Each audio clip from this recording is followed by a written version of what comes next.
The screen showed a man knee-deep in snow, carrying a child wrapped in a wool blanket through the dark. The reporter's voice cracked when she said his name. And somewhere across the county, in a mansion without power, my daughter set down her glass and whispered one word into the freezing air, "Dad." That moment did not begin with a storm. It began 3 weeks earlier with a phone call that split my world clean in half. To understand what happened on Christmas Eve, you need to understand who I am, and more importantly, who I used to be. My name is Robert Clarke.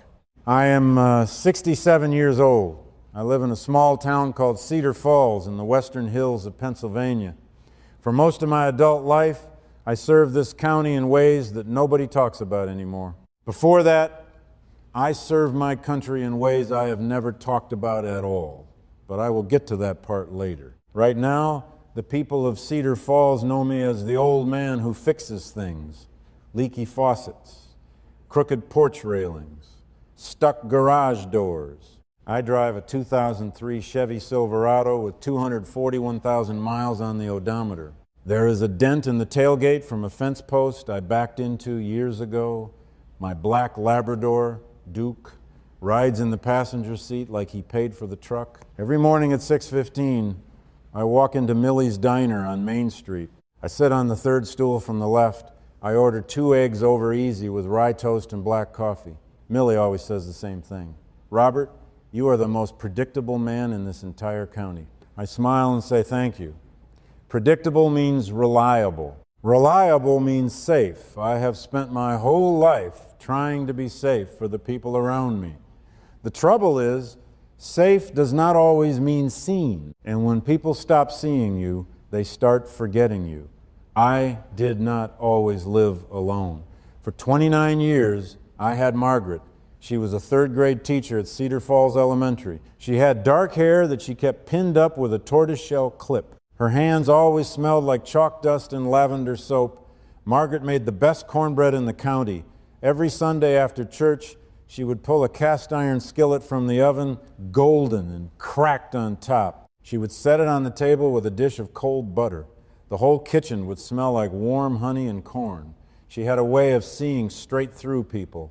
Not with judgment, with understanding. Margaret used to say something I have never forgotten. You find out who someone really is, not by how they act at the table. You find out by what they do when nobody saves them a seat. I did not fully understand those words when she was alive. I thought I did. But understanding and knowing are two different things. Margaret got her diagnosis on a Tuesday in March, 8 years ago. Ovarian cancer. The doctor explained it in terms that sounded clean and careful, but there was nothing clean about what came next. 14 months of treatments that stole her hair, her appetite, her laughter, and finally, her breath. She died on a Thursday evening in May with the windows open. The smell of honeysuckle drifted in from the back garden. I was holding her hand. She squeezed once, then she was gone. After Margaret died, the house became a museum of silence. I still set 2 coffee cups on the counter some mornings before I catch myself.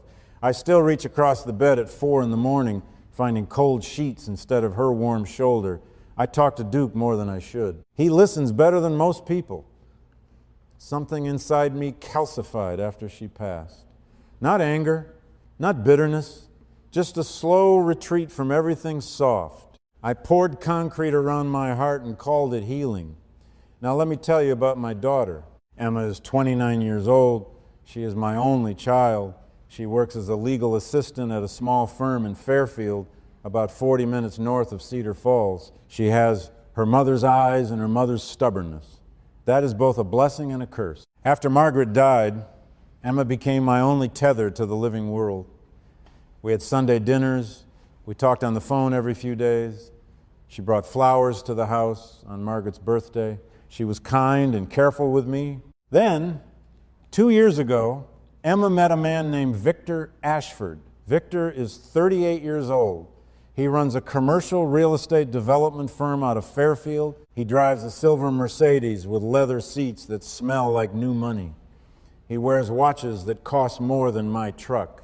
He speaks in a low, measured voice. The kind that makes you feel like every word has been rehearsed in front of a mirror. I tried to like Victor. I really did. For Emma's sake, I shook his hand firmly at the first dinner. I looked him in the eye and told myself to give the man a fair chance. And in truth, there were moments when Victor almost won me over. Moments that made me doubt my own instinct. I had no idea that those doubts would cost me nearly everything before the year was over. The first Thanksgiving after they started dating, Victor came to my house for dinner. I had roasted a turkey the way Margaret always did. Sage and butter under the skin. The kitchen was warm. The windows were fogged with steam. Victor walked in wearing a coat that probably cost $600. He looked around my living room with a slow, careful gaze. "Nice place, Robert," he said, setting a bottle of wine on the counter. "Very rustic." He smiled when he said it, a bright, easy smile. But the word landed like a stone dropped on a wooden floor. Rustic. My home is small, 3 bedrooms, yellow paint on the outside that needs touching up, a porch that creaks on the left side.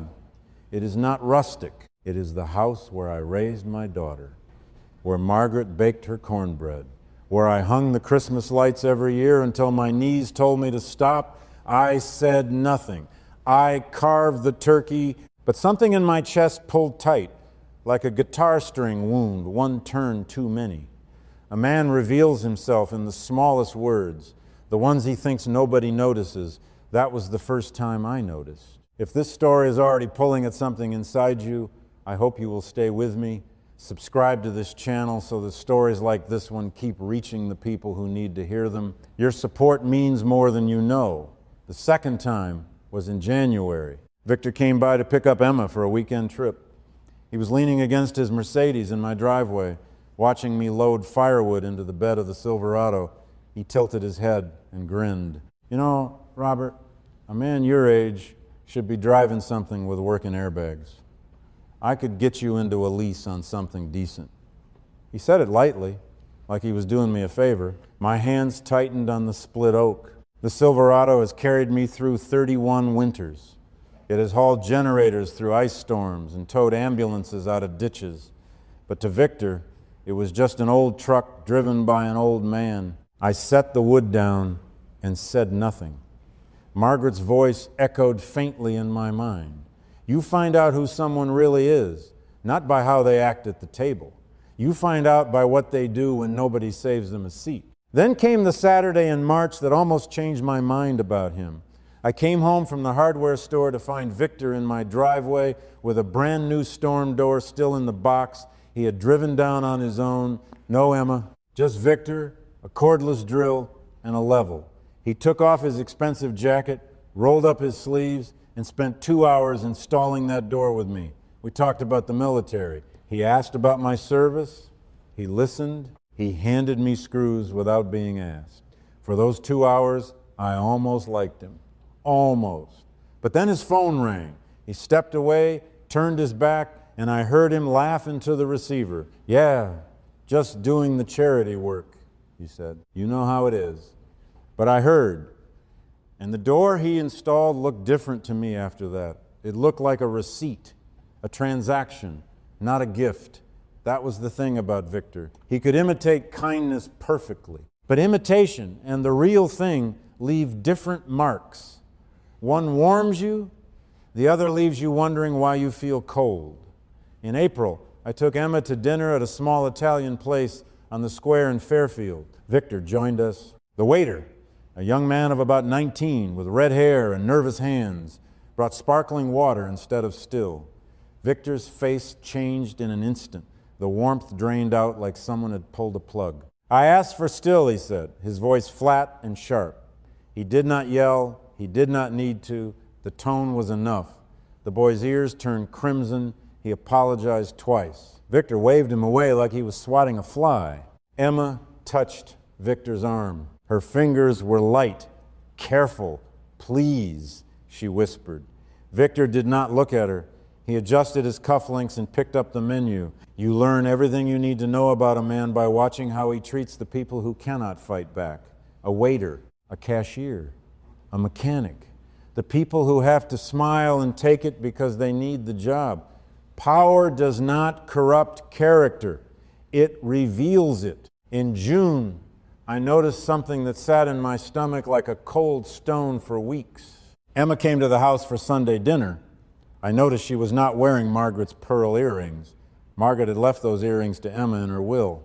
They were small, simple, real pearls that Margaret's mother had given her on her wedding day. Emma had worn them every day since the funeral. I asked about them carefully. "What happened to your mother's earrings, sweetheart?" Emma's hand went to her earlobe. She hesitated for a moment that lasted far too long. "Victor thought they looked a little dated," she said quietly. "He got me these instead." She tilted her head to show me two small diamond studs. They caught the light. They were beautiful, and they made my blood run cold. A man who replaces a dead woman's pearls with his own diamonds is not giving a gift. He is erasing a memory. He is telling your daughter that his taste matters more than her mother's legacy. I said nothing, but I stared at those empty holes in her ears where Margaret's pearls used to sit. Something inside me became perfectly still.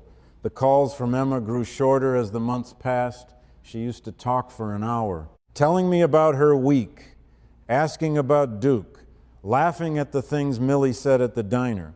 By October, the calls lasted 8 minutes, sometimes 5. She always had to go. Victor needs me to pick up his suits. Victor has a dinner. Victor is waiting. Her voice had become thin, careful, like she was reading from a script someone else had written. I recognized that sound. I had heard it in the voices of men under command who had lost their own will. It is the sound of someone who has been slowly, quietly reduced. I kept my silence. I waited. I watched. But I was not idle. Something in the back of my mind was turning over like an engine on a cold morning. I just did not know yet what I was preparing for.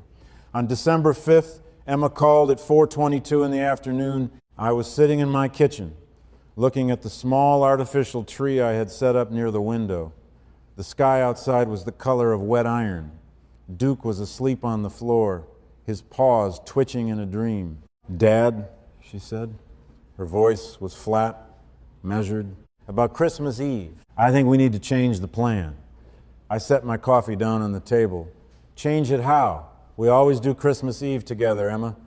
Ham and cornbread, your mother's recipe, just you and me. Then you go to Victor's on Christmas Day. We have done it that way since the first year after your mother passed." "I know, Dad. But Victor's family is flying in from Boston. He is hosting a formal dinner at the estate.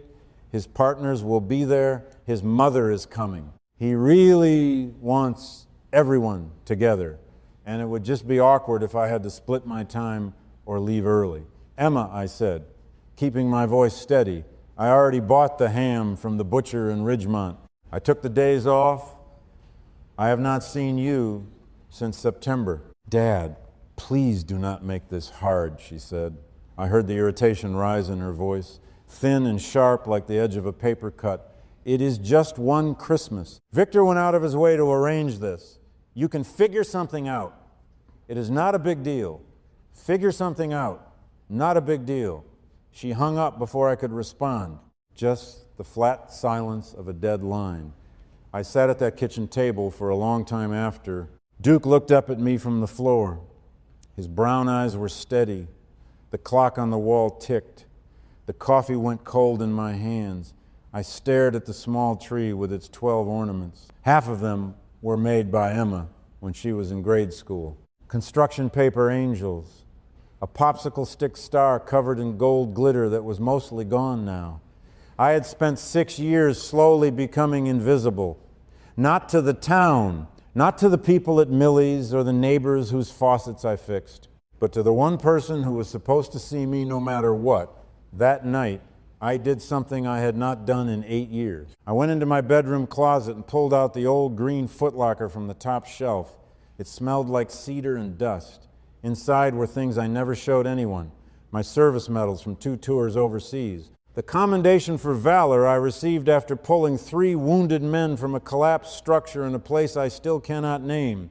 the Bronze Star, my old emergency services badge number 417. It was worn smooth from 31 years on my chest. And at the bottom, wrapped in a faded blue handkerchief, a photograph of Margaret on our wedding day. She was laughing, her hair was down, she looked like the answer to every question I had ever asked. There was a note folded behind the photograph. She had written it 3 days before she died. I had read it 1,000 times. The last line said, "Go where you are needed, Robert. That is where your heart belongs." I held the note for a long time. Then I heard Margaret's voice, clear and calm, as if she were standing in the room. You find out who someone really is, not by how they act at the table. You find out by what they do when nobody saves them a seat. I set the note down gently. I picked up the phone and called Walter Barnes. Walter is 71. He runs the Cedar Falls Volunteer Fire Auxiliary out of the old brick station on Spruce Lane. He was my deputy coordinator for 18 years. He answered on the second ring. "Walter," I said, "what is the forecast for the 23rd? He was quiet for a moment. Then he said, "It is going to be bad, Robert. The National Weather Service is calling for a major ice storm, possibly the worst in 20 years. Most of the county could lose power. We are short-handed. 3 of my guys are out with the flu. I have got 6 volunteers in a town of 4,000 people. What time do we start?" I asked. Walter let out a long breath. I could hear the relief in it. 6 in the morning. Bring everything you have. I spent the next 2 days loading the bed of the Silverado, 2 portable generators from my shop, 5-gallon cans of diesel, a case of bottled water, heavy wool blankets from the surplus store, tow chain, my old first aid kit, the good one, with the tourniquets and the trauma shears, my heavy rescue harness from the Army days. I worked slowly, methodically, each item placed with the kind of precision that becomes muscle memory after decades. I did not check my phone. I left it on the kitchen counter, face down. If any of this sounds familiar, you are not alone. Maybe you have watched someone you love slowly change. Maybe you have seen kindness used as a costume. Before I continue, I want to hear from you. Drop a comment below and tell me what city you are watching from right now. I read every single one of them. Knowing that you are out there keeps these stories alive. None of us knew what the next 72 hours would bring. But I had a feeling that before Christmas was over, something in my life was going to change forever. I was right. The ice storm arrived on the evening of December 23rd and did not stop. By Christmas Eve morning, the county was buried. 2 feet of snow covered everything, topped with a thick glaze of ice. It coated every power line, every branch, every road from the valley floor to Fairfield Heights. The wind screamed at 40 miles an hour.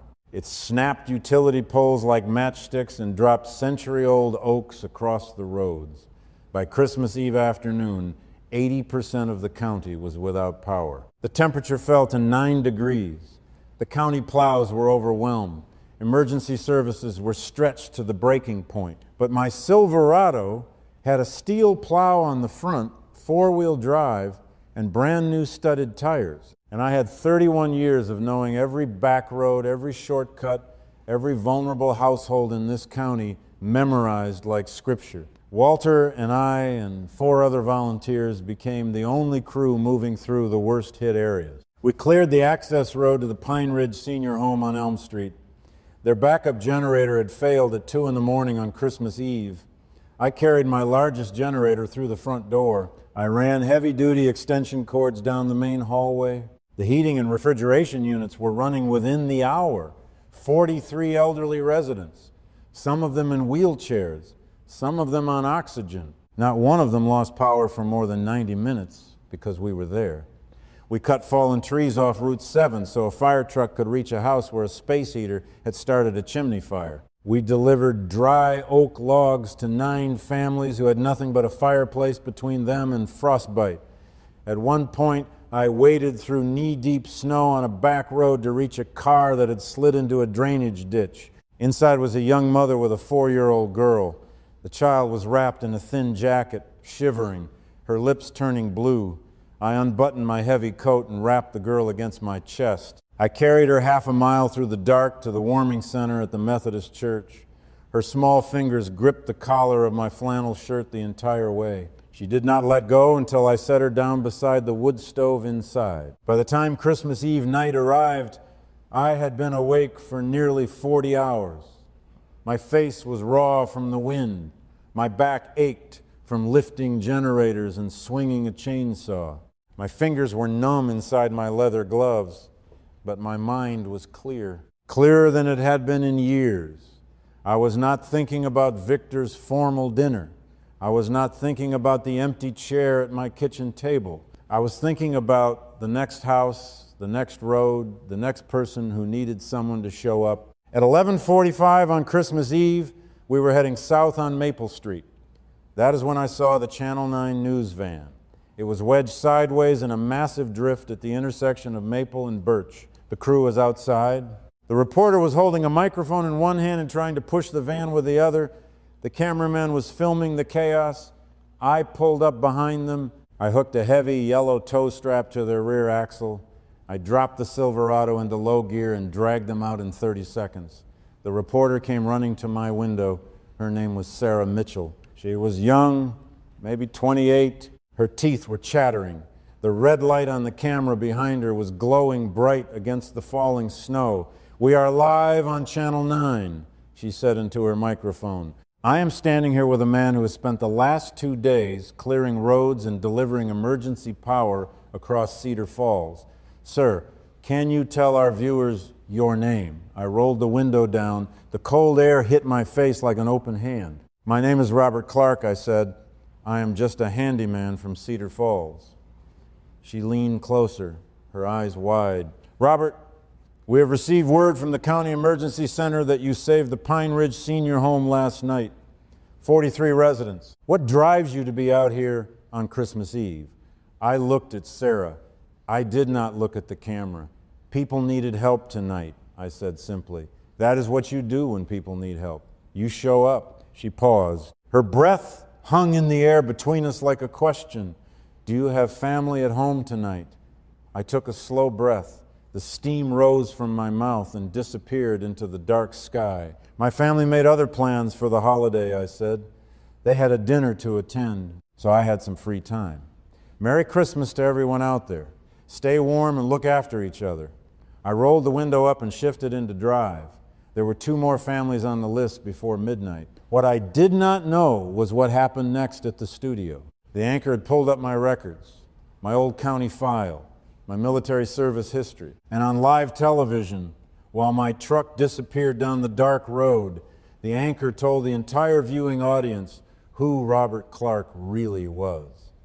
Not a handyman, a former United States Army search and rescue specialist, a Bronze Star recipient, a 31-year veteran of the county emergency services, the man who had coordinated every major disaster response in this county for 3 decades, the man who had personally saved more lives in Cedar Falls than anyone in recorded history. And now, at 67 years old, he was back out in the worst storm in 20 years, alone, because his family had told him they did not need him for Christmas. The broadcast went across the state within the hour. Meanwhile, 14 miles away in Victor Ashford's mansion in Fairfield Heights, the power had been out since 7 that evening. Victor's expensive whole-house generator had failed within 3 hours. The pipes in the east wing had burst, flooding the basement with icy water. Victor was pacing the living room in his cashmere sweater, shouting into a phone that kept losing signal. His family from Boston was huddled around the gas fireplace. The formal dinner sat cold and untouched on the dining table. Candles flickered on the sideboard. When the power briefly surged back on at 12:10 on Christmas morning, someone turned on the television to check the weather. And there, filling the screen, was my face, ice in my beard, exhaustion in my eyes, walking through the snow with a child in my arms. The anchor's voice filled Victor's dark living room. It listed my commendations, my service record, my age. 67 years old, out in the storm, saving the county. Because his family told him not to come for Christmas? Emma called me at 12:20.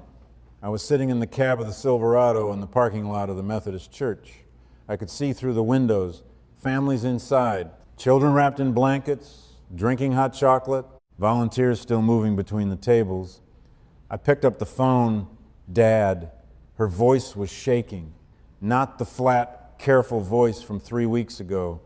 This was the voice of my little girl, the one who used to climb into my lap during thunderstorms. Dad, are you okay? I saw you on the news. The governor mentioned you by name. They said you saved the nursing home. They said you served in the military. Dad, why did you never tell me any of this? I was quiet for a moment. I watched the steam rise from my coffee cup in the darkness of the cab. It was not important, Emma, I said. It was a long time ago. Dad, she whispered, Victor's house is falling apart. The pipes burst. The generator is dead. He has been screaming at contractors all night, but nobody will come out in this storm. We are freezing. Can you bring one of your generators? Can you plow the driveway? We cannot get out. I sat there in the warm cab of my truck. 6 years ago, I would have gone without thinking. I would have loaded the generator and driven through the drifts. I would have been there in 40 minutes. I would have done anything for a crumb of my daughter's attention. But that man was gone. He had frozen to death somewhere on Route 7 while carrying a stranger's child to safety. And in his place sat a man who finally understood what Margaret had been trying to tell him all along. No, Emma, I said. My voice was steady, quiet, not cruel, just clear. I cannot do that. Dad, please. Victor has resources. Emma, he has a mansion and a Mercedes in the garage. He has business partners and contractors and money. He can figure it out. That is what you told me to do, remember? Figure it out. It is just one Christmas. It is not a big deal. The silence on the line was enormous. How can you say that, Dad? It is Christmas. It is Christmas, I agreed. And I spent my Christmas Eve making sure 43 elderly people in a nursing home did not freeze in the dark. I went where I was needed, Emma. I have always gone where I was needed. I am not needed at Victor's house. I never was. I was only convenient there when the power went out. There is a big difference between those two things. Your mother used to say something, you find out who someone really is, not by how they act at the table. You find out by what they do when nobody saves them a seat. Think about that tonight. Think about who showed up for you and who showed up for themselves. I did not wait for her to answer. I pressed the red button, ending the call. I turned the phone off. I set it face down on the dashboard. Then I shifted the truck into gear and drove back out into the storm. There were still people waiting. Victor Ashford spent the next 24 hours watching his carefully constructed image collapse. His business partners had seen the broadcast. The local paper ran the story on the front page. The contrast was devastating. A wealthy developer throws a lavish party while a 67-year-old veteran saves the entire community with his bare hands. Victor tried to control it. He called people, he made donations, he issued a statement through his firm calling me a valued member of the community. But it was too late. The image was already set in stone. And the look on Emma's face, sitting in that dark mansion, watching her father on that screen. That look was something no press release could undo. Victor sat on his expensive couch in his freezing living room and stared at the wall for a long time. His mother asked if he was all right. He did not answer. For the first time in his carefully managed life, Victor Ashford had nothing to say. The arrogance was gone. In its place was something small and exposed, like a man standing in a field with no shelter and no direction. 3 weeks passed. January came cold and bright. The county slowly dug itself out. Power was restored. Roads were cleared. Life returned to its ordinary rhythm. On a Saturday morning in late January, I was in the kitchen making coffee. Duke lifted his head from the floor and stared at the front door. A moment later, there was a knock. I opened it. Emma was standing on the porch. She was wearing a simple wool coat, no diamond studs. In her ears were Margaret's pearl earrings. She was holding a small cardboard box. I stepped aside. She sat at the kitchen table. Duke put his head in her lap. She stroked his ears for a long time without saying anything. I poured 2 cups of coffee. I set one in front of her. Then she looked at me. I left Victor, she said quietly. I have a small apartment above the hardware store on Elm Street. I started at the legal aid office last week, helping people who cannot afford lawyers. I sat down across from her. The morning sun was coming through the window. It caught the steam rising from our cups. The kitchen smelled like coffee and cold winter air. I did not say I told you so. I did not say anything at all for a long while. She reached into the box and pulled out a framed photograph. Margaret on our wedding day, laughing, hair down. I found this in your closet when I came looking for blankets last Christmas, Emma said softly. I read the note behind it. Mom's note, go where you are needed. That is where your heart belongs. She set the photograph on the table between us. That is what you did, Dad. You went where you were needed. And I was too blind to see that the person who needed to be at your table was me.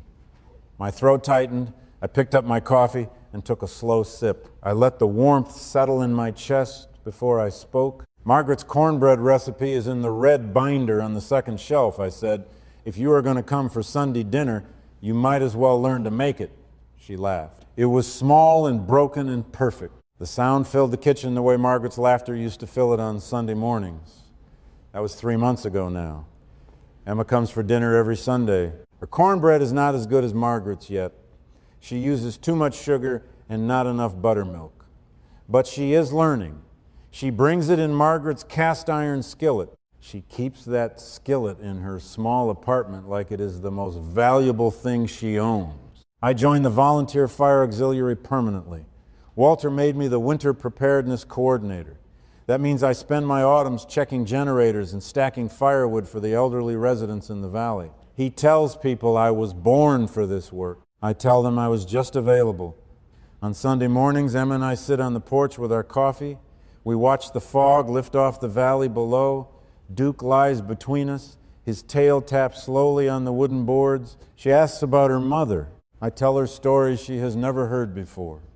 The time Margaret chased a raccoon out of the attic with a broom. The way she hummed hymns while grading papers at the kitchen table.